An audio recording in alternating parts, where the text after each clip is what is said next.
Muito obrigado por essa recepção aí tão calorosa.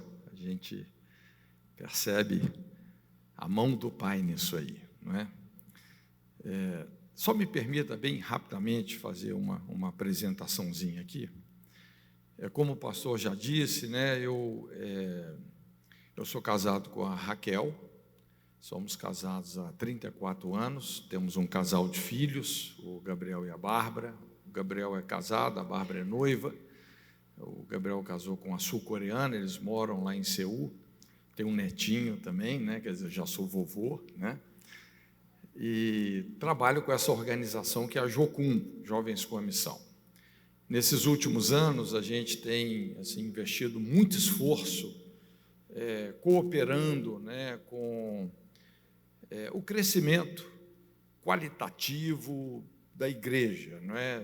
Investindo bastante na área de aconselhamento, e também estamos aí nessa guerra de valores, né? Hoje nós temos uma guerra cultural muito acirrada, não é? E a gente, na medida do possível, tenta dar uma contribuição também. Só me permita também fazer uma apresentaçãozinha do material que eu trouxe aí.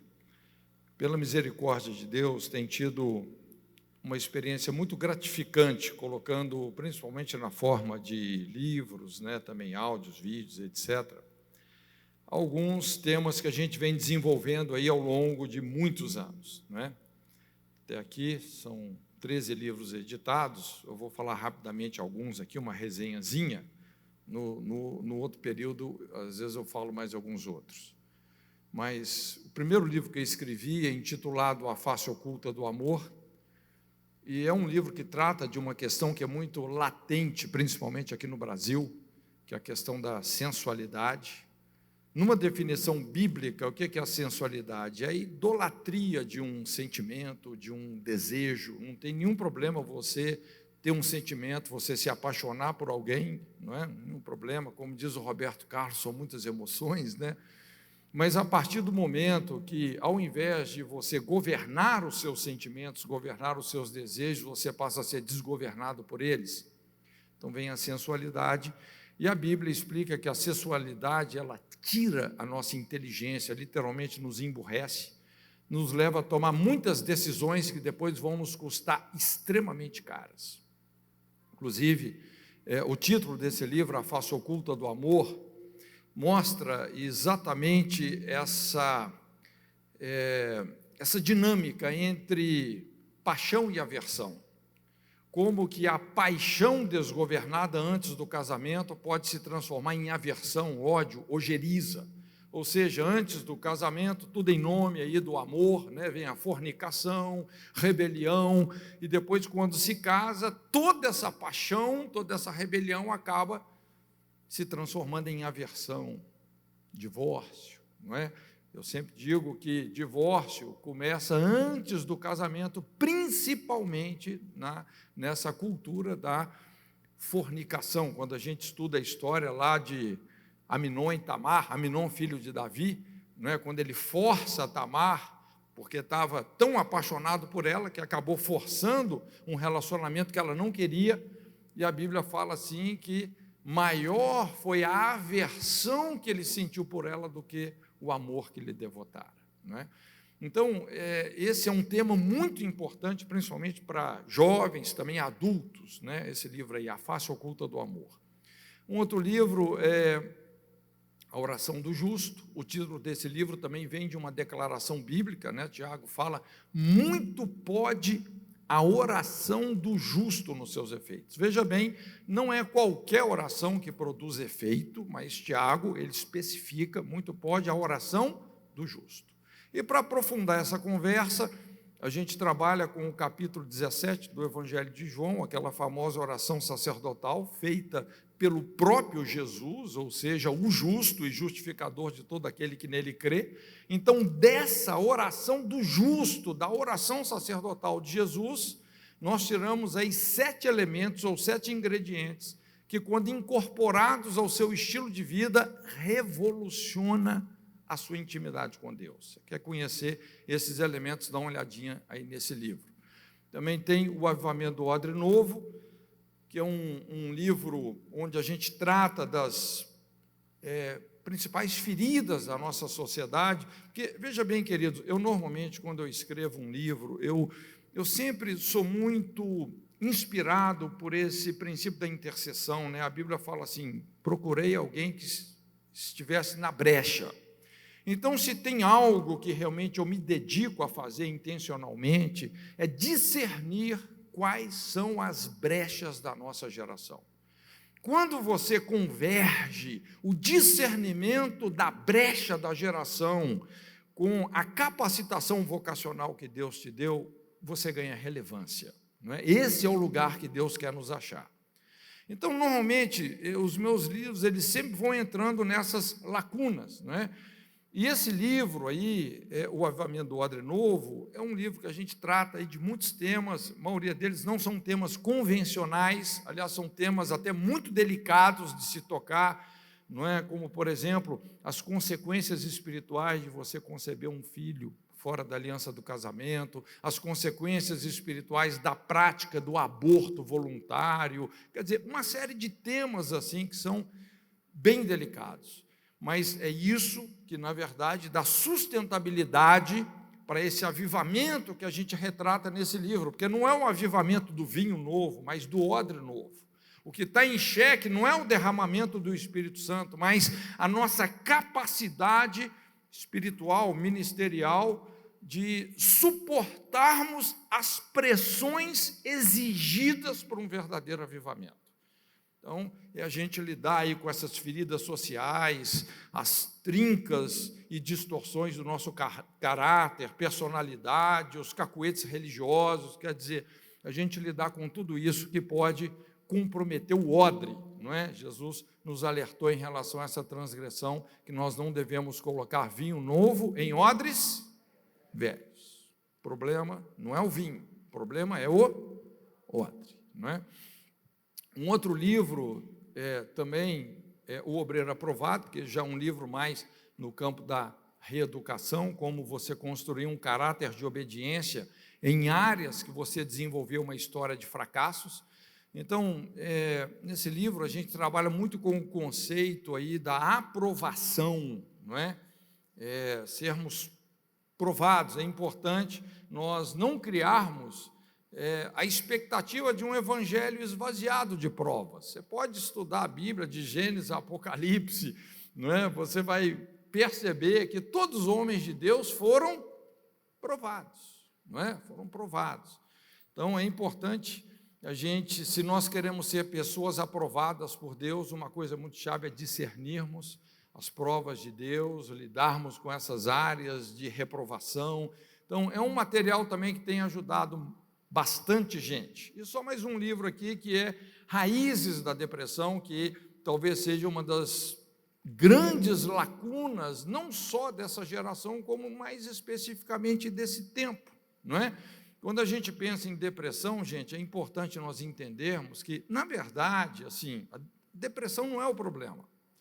A depressão só é o efeito colateral de vivermos sistematicamente de uma forma que agride a nossa natureza. Quer dizer, algo está morrendo de dentro para fora nas nossas vidas. A depressão só é essa, a febre, não é? E o que a gente faz nesse livro é exatamente poder desenterrar as raízes que mais frequentam e sustentam a construção de um quadro depressivo. É importante a gente entender, lógico, um quadro depressivo é multifatorial, não é apenas um fator, pode ter um gatilho, mas normalmente é uma sobreposição de muitos fatores de diferentes naturezas que vão se sobrepondo e muitas vezes criando, assim, construindo um quadro que realmente é muito desafiador, não é? Então, nesse livro a gente faz uma abordagem, principalmente assim, dentro de uma ótica mais pastoral, não é?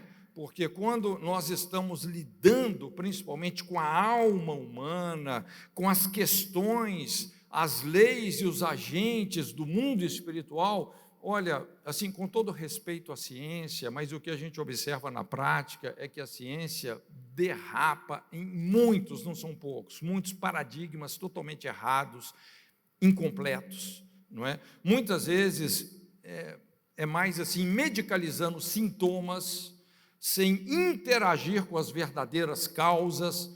Então, se tem, assim, um mal que realmente precisa de uma abordagem bíblica e pastoral, é a questão da depressão, e nesse livro aí a gente procura dar uma contribuiçãozinha, né?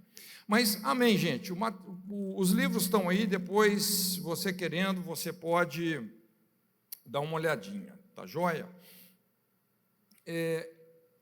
A nossa proposta aqui, hoje, é a gente poder compartilhar sobre batalha espiritual, né, pastor? Foi a temática nossa aí, a gente falar um pouco sobre batalha espiritual. É um tema assim muito amplo, né? Puxa vida, muito amplo. Inclusive, certa vez Jesus comparou o reino de Deus como um rei que sai a uma guerra, não é?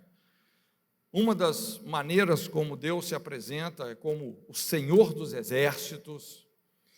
Então, quando a gente fala de luta, realmente nós, querendo ou não, a partir do momento que você se posiciona com Deus, se você se posiciona com Jesus, você se vê numa rota de colisão com muitos inimigos, inimigos internos, inimigos externos, né?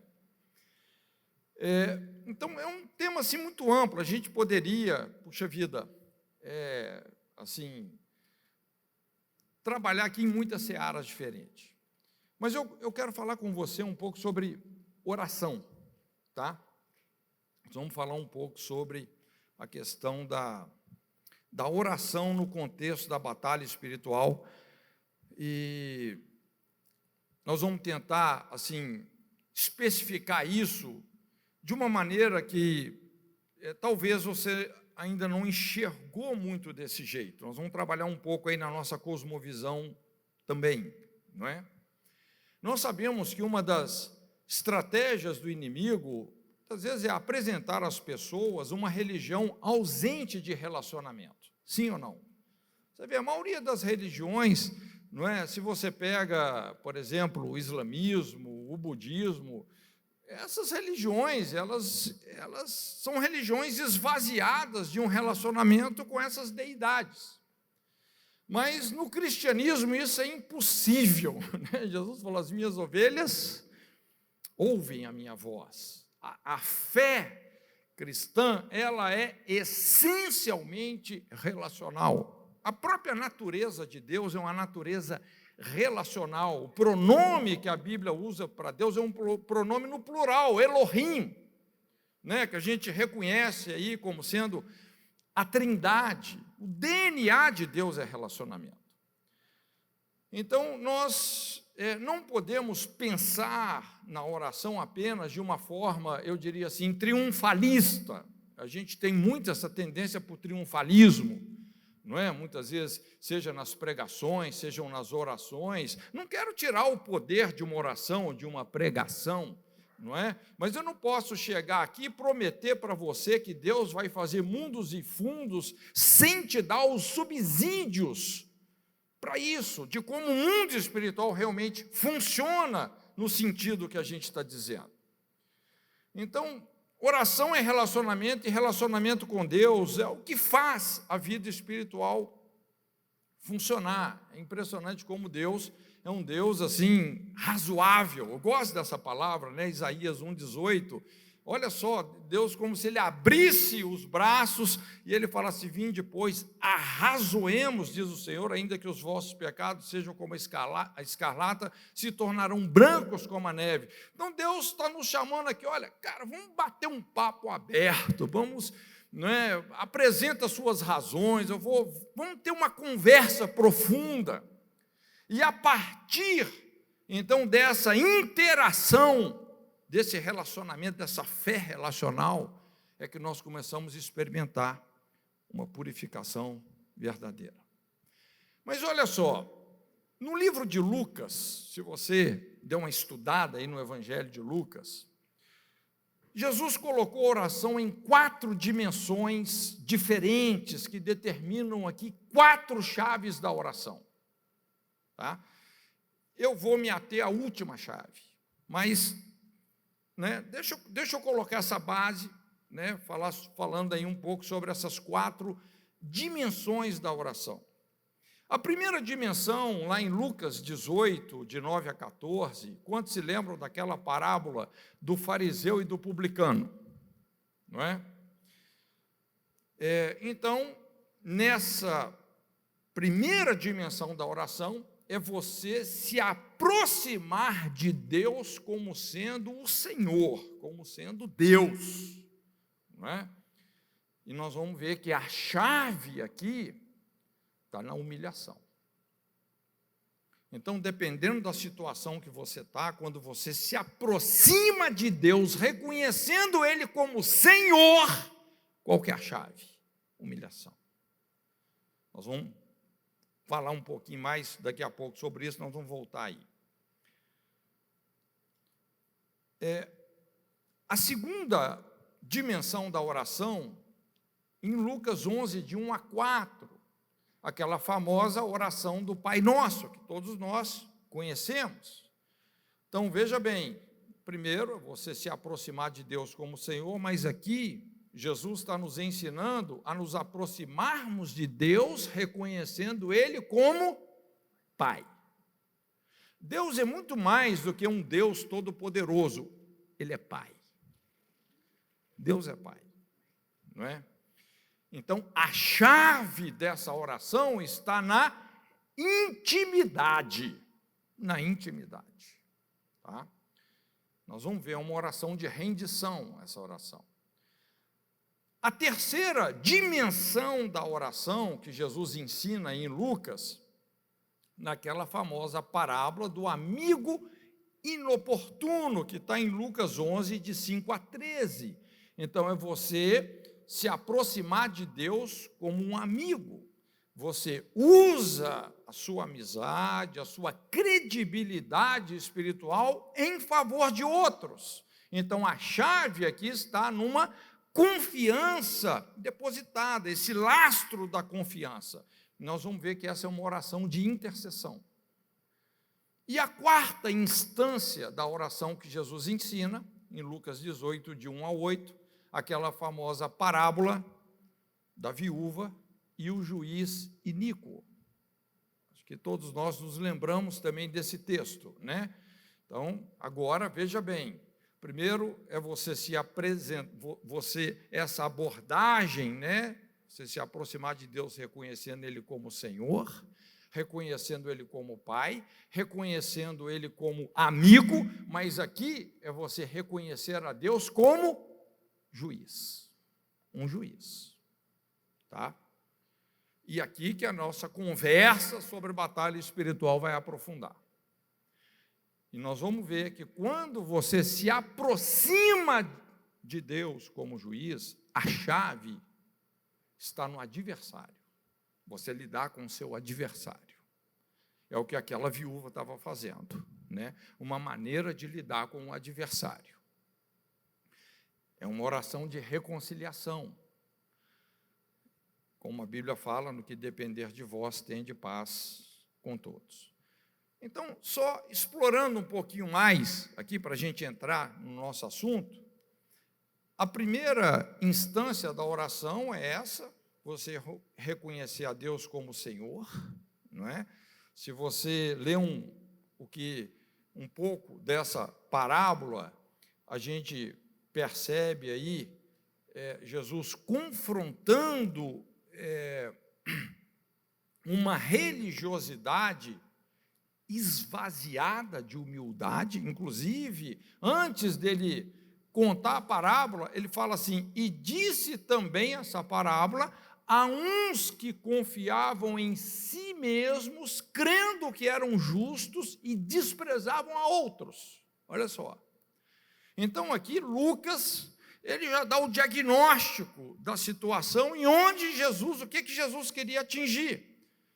Então, fala lá, 2 homens subiram ao templo para orar, o fariseu, o publicano. Então, o fariseu se colocou de pé, né? E ele orava, né? Se exaltando, graças te dou, porque não sou como os demais homens, roubadores, injustos, adúlteros, nem ainda como esse publicano, eu jejuo, dou dízimo, faço isso, faço aquilo, todo outro, né? E só se exaltou, enquanto que o publicano, coitado, ele não tinha coragem nem de levantar os olhos para o céu.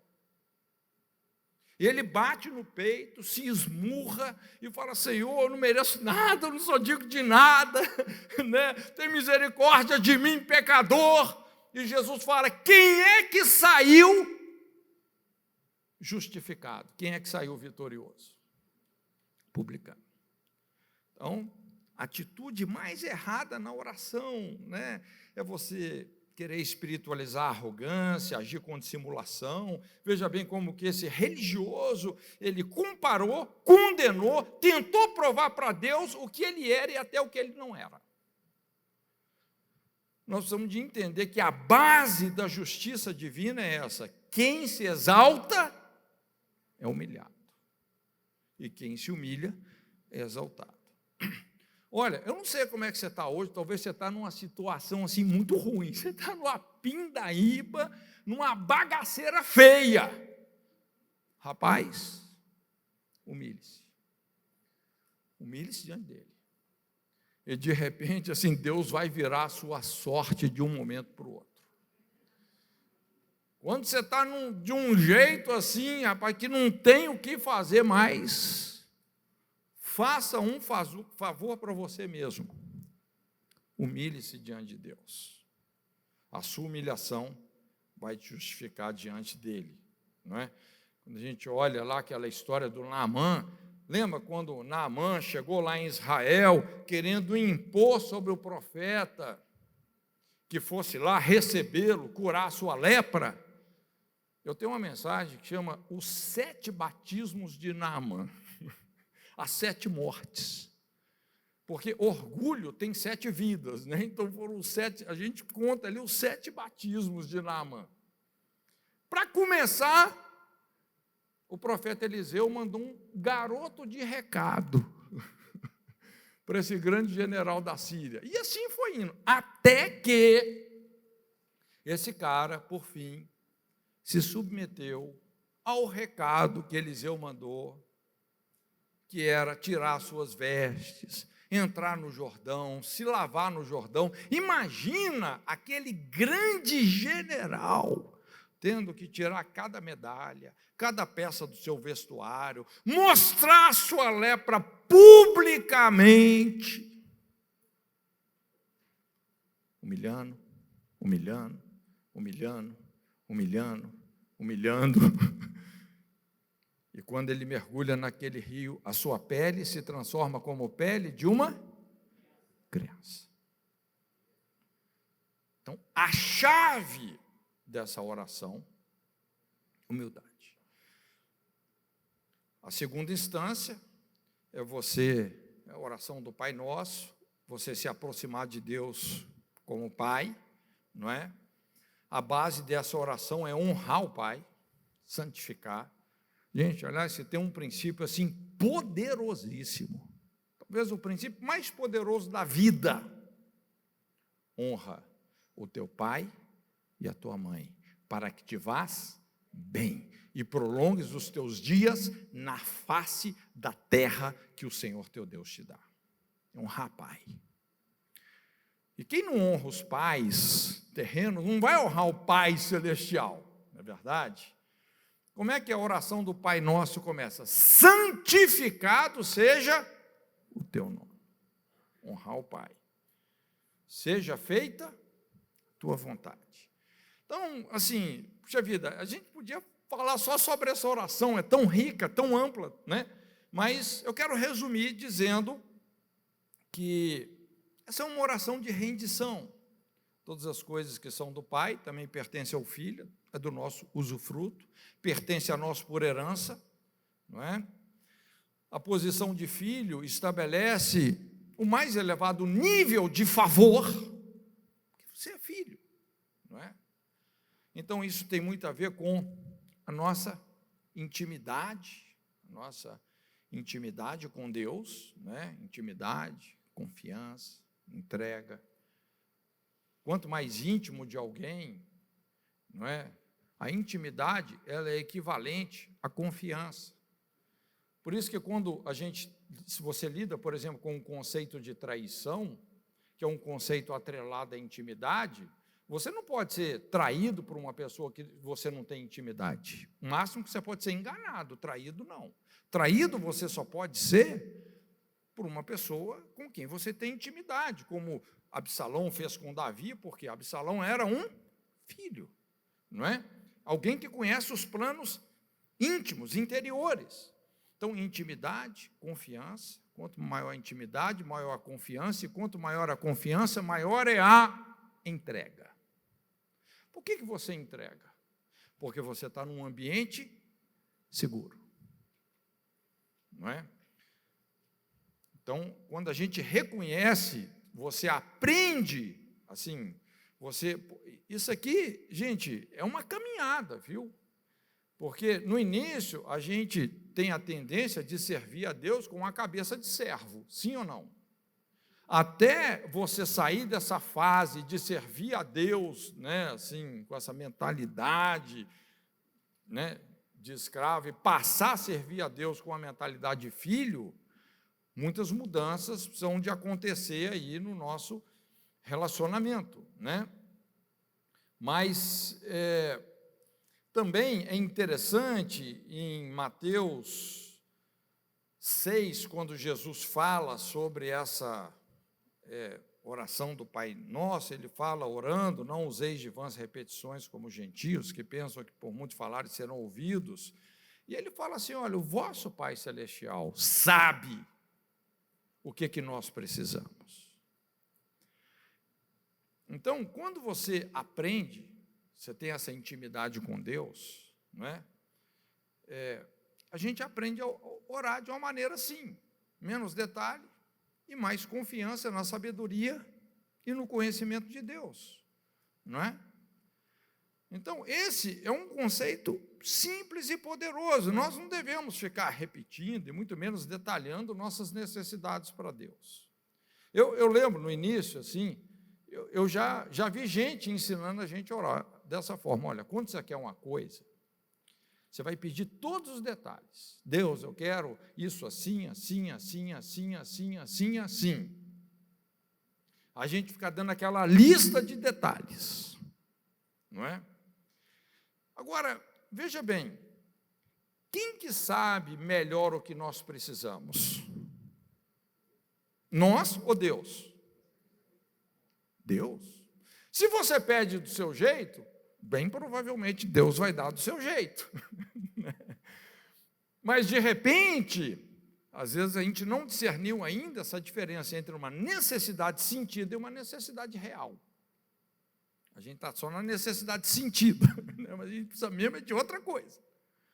Uma vez eu estava ministrando no Nepal, em Katmandu, e a gente conversando lá com as moças, né?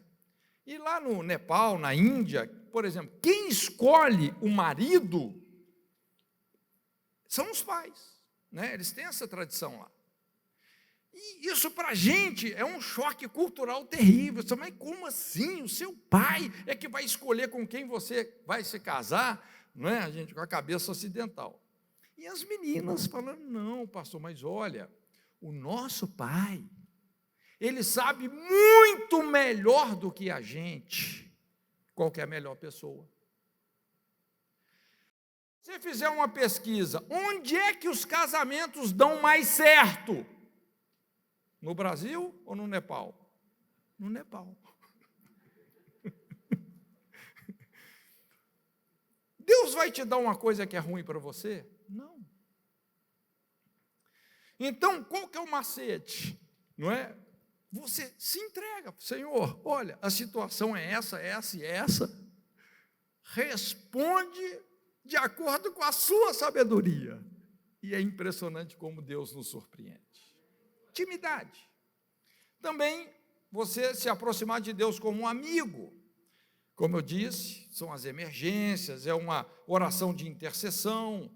Jesus fala, qual de vós terá um amigo, se for procurar à meia-noite, de ser amigo, empresta 3 pães, pois que um amigo me chegou à minha casa, vindo do caminho, não tem o que apresentar-lhe. Aí Jesus vai desenvolvendo a parábola, mostrando que nem que seja pela importunação, mas esse amigo vai acabar te dando o que você está pedindo.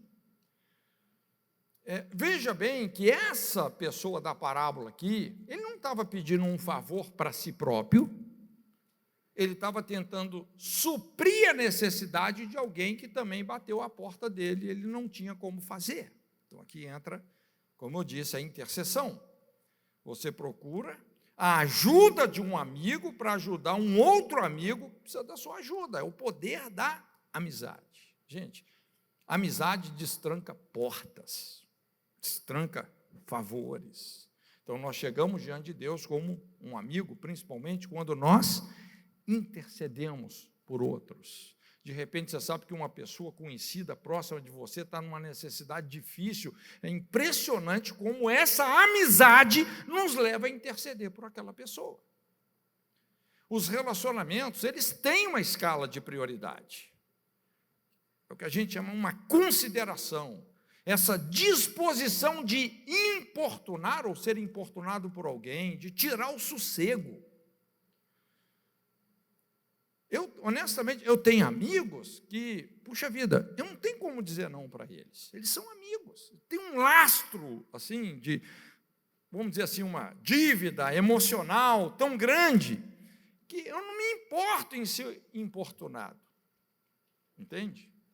Então, a nossa importunação, que vem de uma amizade sólida, é bem-vinda diante de Deus, move o seu coração. Uma das principais linguagens da oração é a amizade. Tem muita gente que Deus quer ajudar através da nossa ajuda. Será que Ele pode contar conosco? Não é? Então, a amizade é constituída de crédito, tem níveis. Esse crédito que você tem com aquela pessoa te dá a liberdade de incomodá-lo, ou a confiança de pedir a ele uma ajuda esporádica. Quando a gente vê lá, o relacionamento de Deus com Abraão, e o próprio Deus demonstrou que ele tinha com Abraão uma amizade. Então, quando houve lá a destruição de Sodoma e Gomorra, porque a maldade de Sodoma, o crédito da injustiça, da maldade e da perversão havia chegado até os céus, Deus foi até Abraão. Porque Deus sabia que Abraão tinha parente lá em Sodoma, e Sodoma seria destruída. Então, é aquela intercessão, onde a amizade tem um valor muito grande.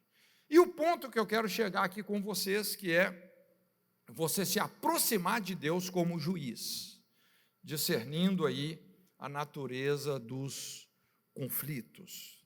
Então, aí em Lucas 18, de 1 a 8, depois você pode acompanhar na sua Bíblia aí, e Jesus começa a falar de um certo juiz que não temia a Deus, não respeitava os homens, havia também uma certa viúva, e essa viúva foi até o juiz, fez esse apelo: faze-me justiça contra o meu adversário. Então veja bem que havia um conflito. Essa viúva tinha um adversário, e a Bíblia fala que por algum tempo o juiz não quis atendê-la, mas depois esse juiz pensou melhor e falou: cara, essa mulher está insistindo tanto que é melhor eu atender para mim me livrar dela, não é? Resumindo aí a conversa. Veja bem, o contexto essencial dessa parábola é a perseverança. Se a gente for se ater mesmo ao contexto, não é? O contexto é esse, a perseverança dela realmente fez com que as coisas tomassem um outro rumo, não é? Porém, muitos outros fatores precisam de ser considerados quando você pensa numa situação assim. Porque fazer justiça nem sempre é uma coisa simples. Muitos de nós, principalmente pastores, ou até pessoas realmente dessa área, né, a área jurídica, sabem disso, não é simples você fazer justiça, você intermediar um conflito, não é? Então, um conflito tem muitos ângulos, muitas quinas, muitos lados. Às vezes, tem realidades que você não são imperceptíveis. Tem motivações que você não enxerga, não é?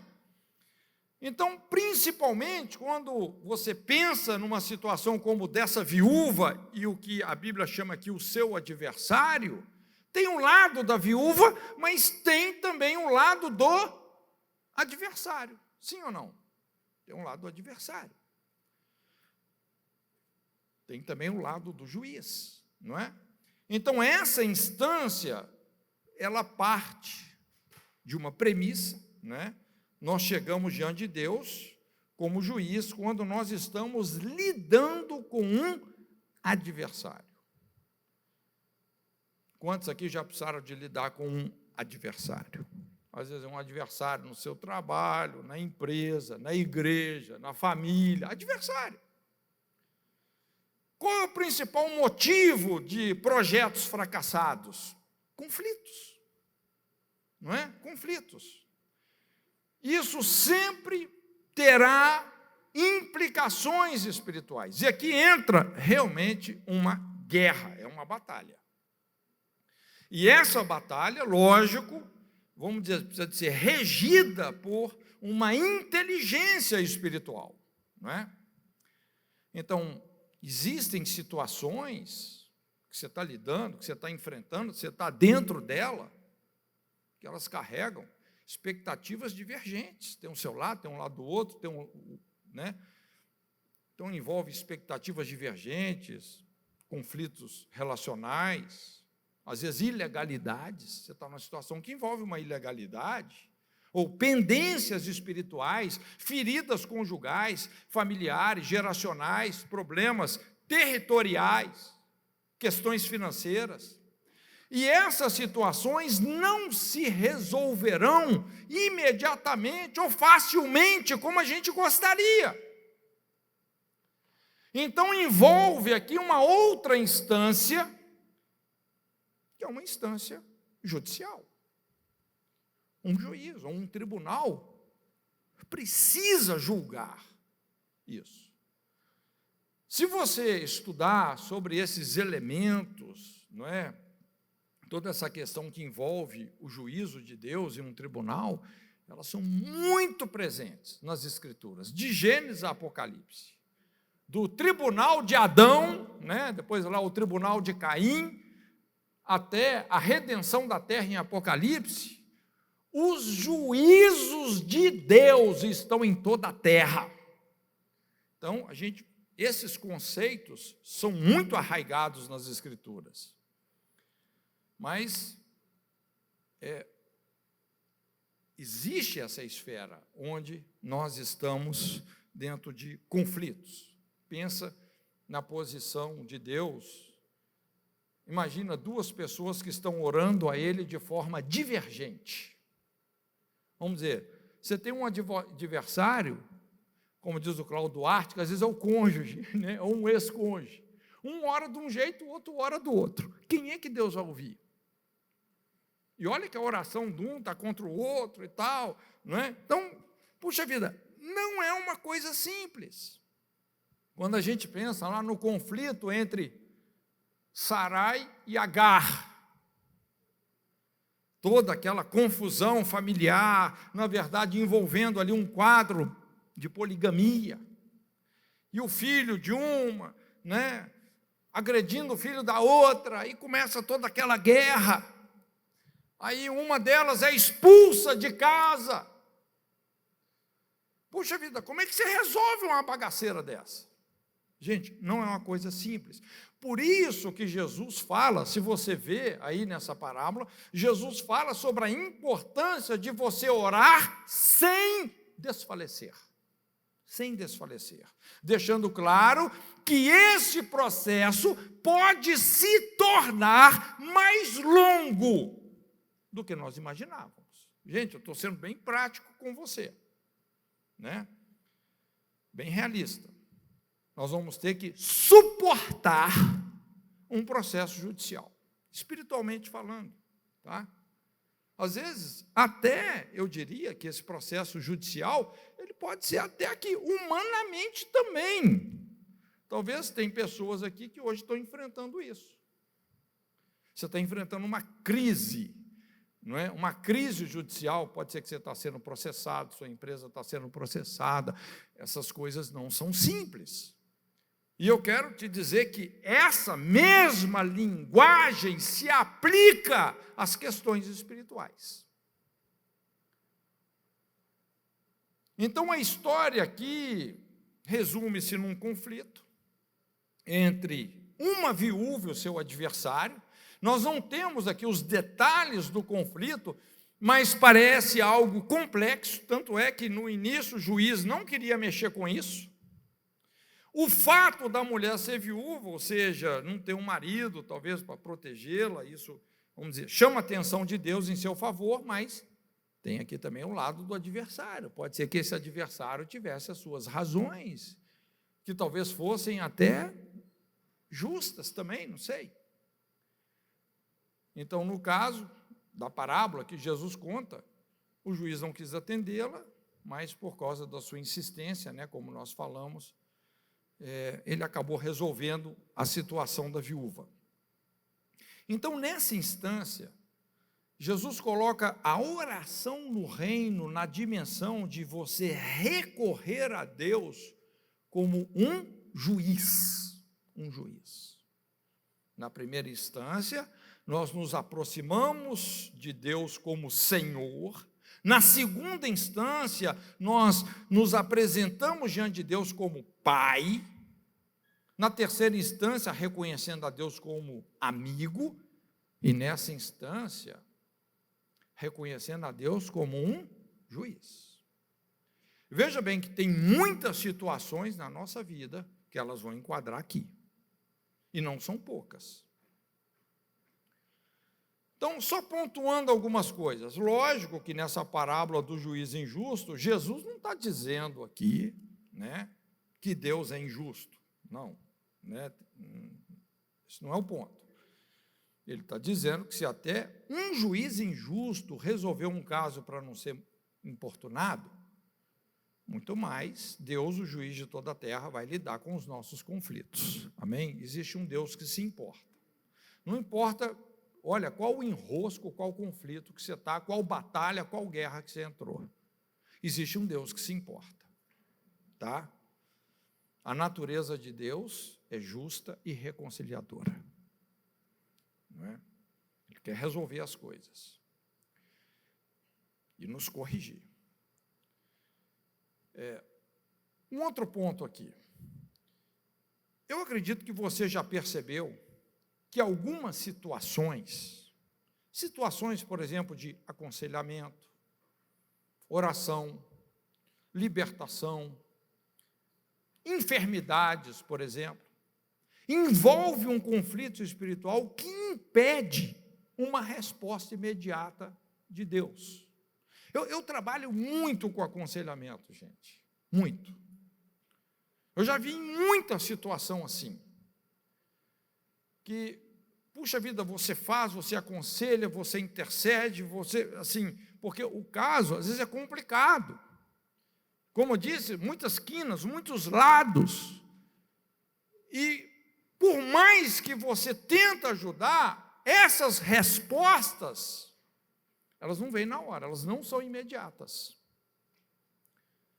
Talvez alguns aí estão lidando com questões assim, um caso de aconselhamento que, puxa vida, você já até esgotou o seu repertório de aconselhamento, mas você não conseguiu, vamos dizer, resolver a coisa mesmo.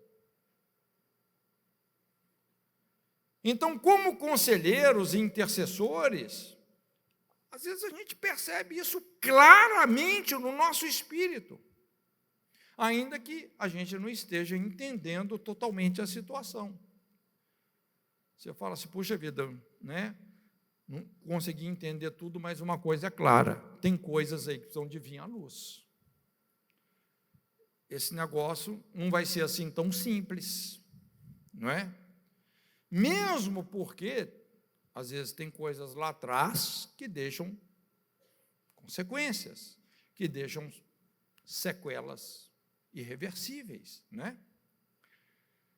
Um outro ponto é que esse conflito, ele não acontece, quando a gente fala assim de uma batalha espiritual, muitas vezes nós, assim, por causa até de muita influência animista, quando a gente pensa assim em como o reino de Deus funciona, a gente tem a tendência de pensar só naquela coisa assim, de uma luta de Deus contra o diabo, né? Depois a gente pode até explicar um pouco melhor sobre isso. Ou dos anjos e os demônios lutando. Como se a coisa dependesse só de uma briga entre anjo e demônio. Mas, gente, essa, honestamente, é uma cosmovisão assim, muito pobre, quando a gente olha para o contexto da Bíblia, não é? O que a gente observa aqui nessa fala de Jesus é que esse conflito ele está sendo pleiteado mesmo, não é numa luta entre anjo e demônio, mas num tribunal, onde a justiça e a verdade precisam prevalecer, vão prevalecer. Porque ninguém ganha uma guerra contra a justiça e a verdade, ninguém ganha. Se você se colocar numa guerra contra a verdade, eu já vou dizer, você vai perder feio. Se você se colocar numa guerra contra a justiça, você vai perder feio. Você pode ter habilidade, você pode ter nascido na Espertolândia. Você vai perder feio. Ninguém ganha uma guerra contra a justiça ou contra a verdade. Então, nós dependemos de um veredito que vem de um tribunal divino. Batalha espiritual tem a ver com você discernir o tribunal divino.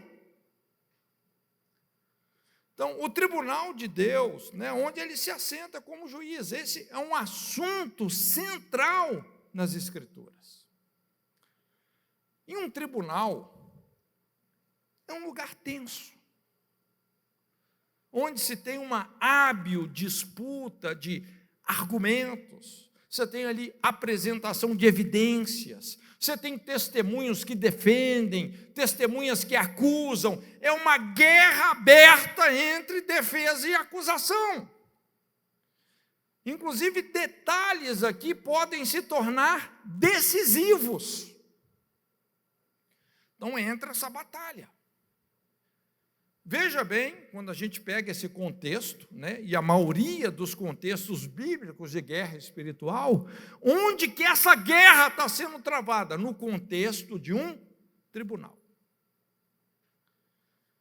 Em 1 Pedro 5,8, que é um versículo assim, muito conhecido, acho que quase todos nós sabemos de cor, sede sóbrios, vigiai, porque o diabo, vosso adversário, anda em derredor bramando como um leão, buscando a quem possa tragar. Olha só que curioso, quando a gente olha para esse texto, não é? Inclusive Pedro está o quê? Fazendo um apelo, nos chamando a uma sobriedade. Porque quando você está lidando com determinadas batalhas, determinados conflitos, determinadas questões, não é? Como às vezes é uma questão conjugal, às vezes são questões financeiras, puxa vida, tem muita coisa envolvida, precisa muita sobriedade. Mas ele explica, ele está falando sobre o papel do diabo, e ele fala assim, vosso adversário. Essa palavra adversário, depois nós vamos ver, né, no grego é antidicos, que significa aquele que apresenta uma demanda judicial.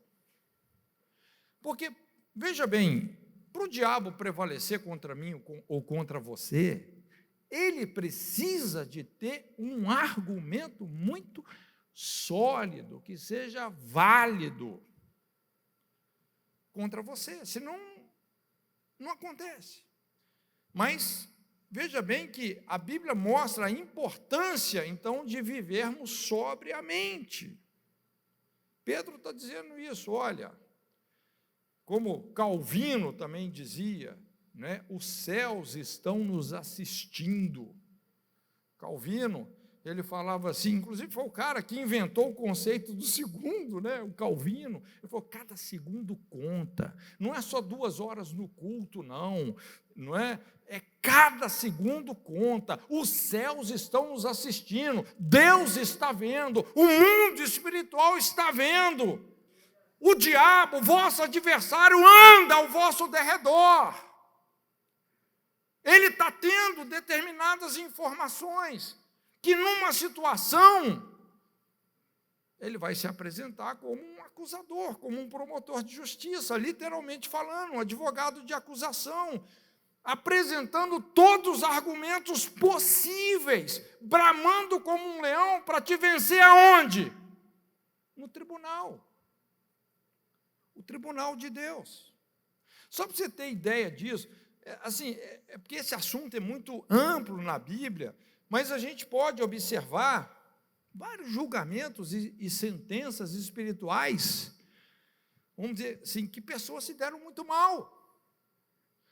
Eu não sei se você se lembra lá em Juízes, no capítulo 9, quando se lembram lá da parábola de Jotão, a parábola do espinheiro, toda aquela situação, né, quando Jotão, que era filho de Gideão, tá? Jotão, ele fez essa parábola contra o seu irmão, porque o seu irmão Abimeleque fez um acordo com a cidade de Siquém. Você se lembra que o Gideão tinha 70 filhos. E o que o Abimeleque fez? O Abimeleque falou assim, eu quero reinar. Para mim reinar e acabar com as disputas, o que ele decidiu? Fazer um fratricídio. Ele assassinou 70 irmãos, olha só. Olha como é que esse cara, olha o fundamento do trono dele, do governo dele, sangue dos irmãos derramado.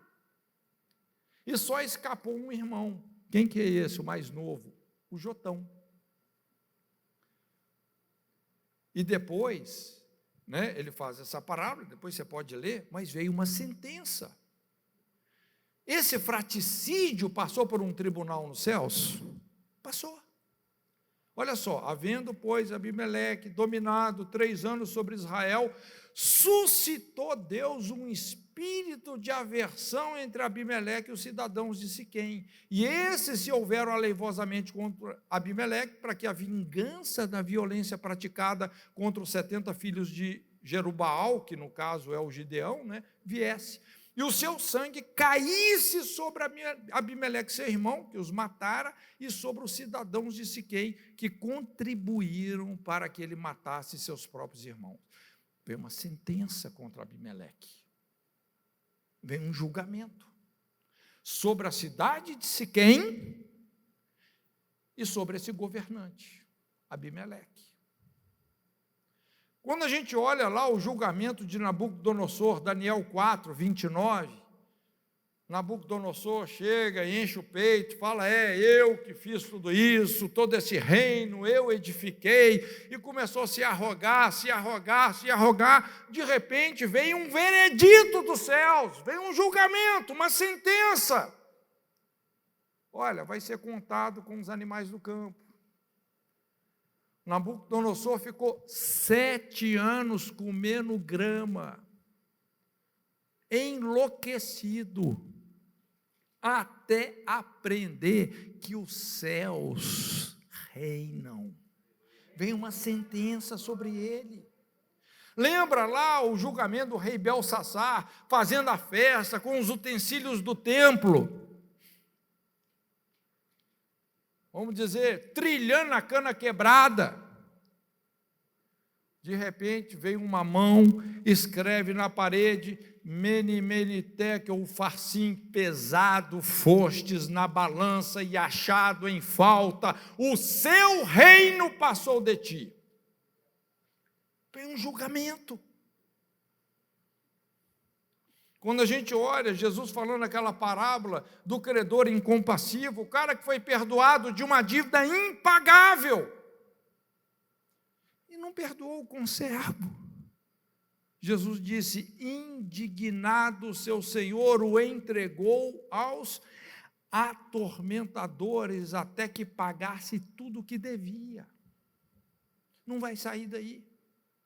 Irmãos, e muitas vezes essas pessoas que eu estou falando aqui, o Abimeleque, o Nabucodonosor, o Belsazar,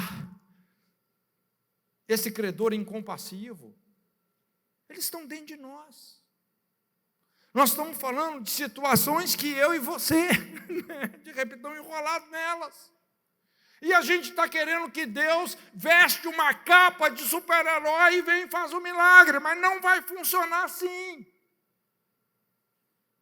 Porque tem questões que realmente Deus quer nos corrigir. Porque o mais importante é que a natureza de Deus seja formada na nossa natureza. Deus não vai ficar assim, te bajulando com as iguarias do reino, não. Ele quer que nós sejamos como Ele de fato é. A gente vê aquela situação daquela mulher encurvada, impressionante aquela situação.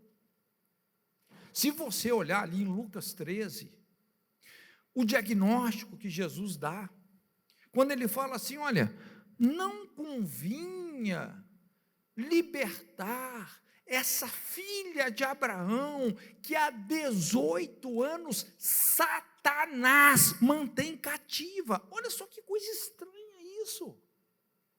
Porque primeiro Jesus reconhece ela como sendo uma filha de Abraão, uma herdeira da fé, não é? Uma pessoa salva. Se ela morresse, ela ia para onde? Para o seio de Abraão ou para o lugar de tormento? Se ela é filha de Abraão, ela vai para o seio de Abraão.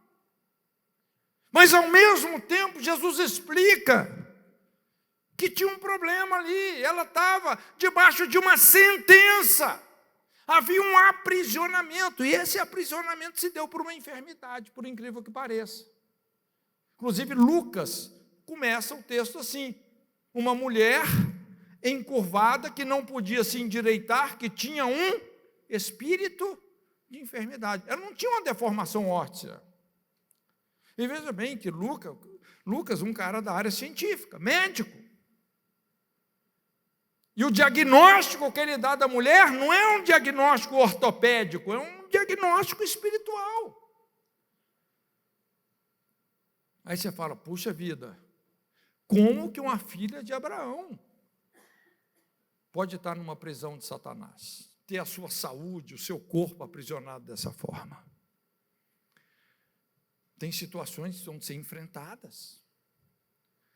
Inclusive, é interessante como Jesus vai na gênese do problema dela, às vezes passa despercebido, mas quando Jesus dá a data, porque ele fala assim, há 18 anos, puxa vida, olha só como Jesus estava trabalhando na memória daquela mulher. Esse conceito de memória na Bíblia é muito importante, porque todo conflito, todo aprisionamento tem uma gênese, tem uma história, tem uma origem. E nós precisamos de lidar com essas questões, essas âncoras que não nos deixam avançar. Então, é isso aqui, quando em Lucas 18:3, essa viúva fala que julga a minha causa contra o meu adversário. Essa palavra adversário é a mesma que Pedro usa. A mesma palavra que Jesus usou na parábola do juiz iníquo, Pedro usa, que é antidicos, significa um oponente, num caso judicial, aquele que impetra uma ação judicial contra você, antidicos. Veja bem que esse é um termo jurídico, que está levando o conflito para uma resolução legal. Isso deixa claro que o diabo, importante entender isso, o diabo está exercendo uma fiscalização e operando através de uma posição jurídica reconhecida pelo tribunal de Deus, por incrível que pareça, não é?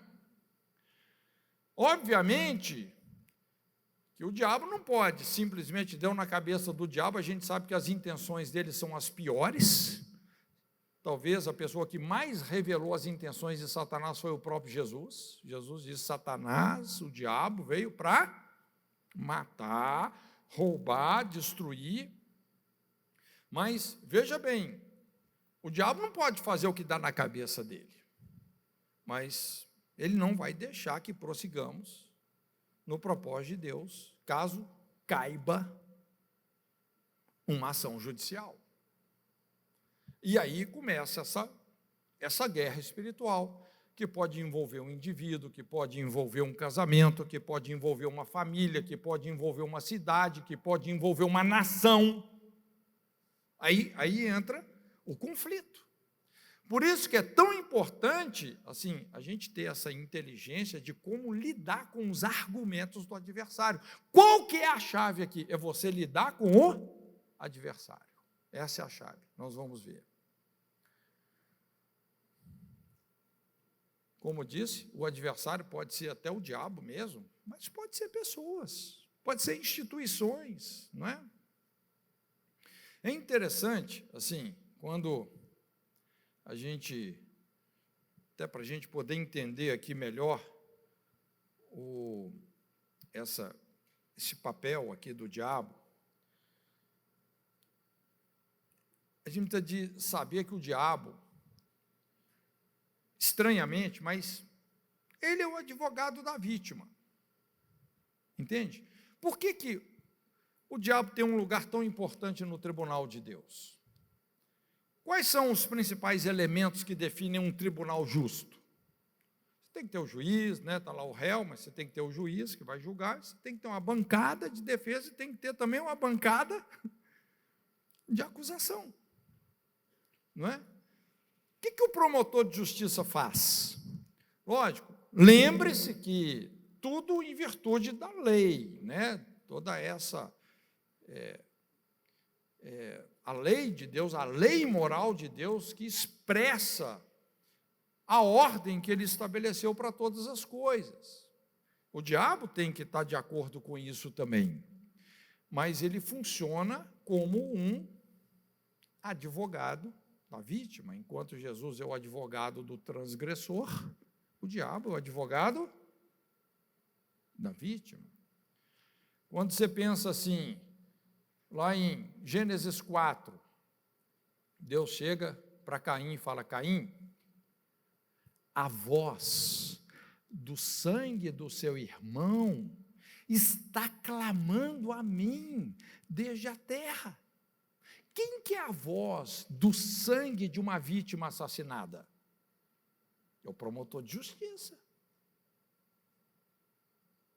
Aquele que nos acusa de noite. O que a Bíblia fala que Satanás é? Aquele que nos acusa de dia e de noite. Então, no tribunal de Caim, quem que estava lá? O diabo. O Senhor, aqui, ó, olha o sangue aqui, ó. Tem sangue, tem DNA. Tem evidência sólida. Então Deus falou: Caim, o que você fez? A voz, esse sangue aqui, essa vítima, né? Tem uma acusação contra você. Então, a voz do sangue de Abel acusando Caim no tribunal de Deus, a voz do sangue dos profetas que Jezabel e Acabe derramaram. Lembra lá o sangue de Nabote? Aliás, Acabe e Jezabel com sangue até o pescoço dos profetas. Jezabel morreu onde o sangue de Nabote foi derramado. Olha só, a sentença que veio sobre ela.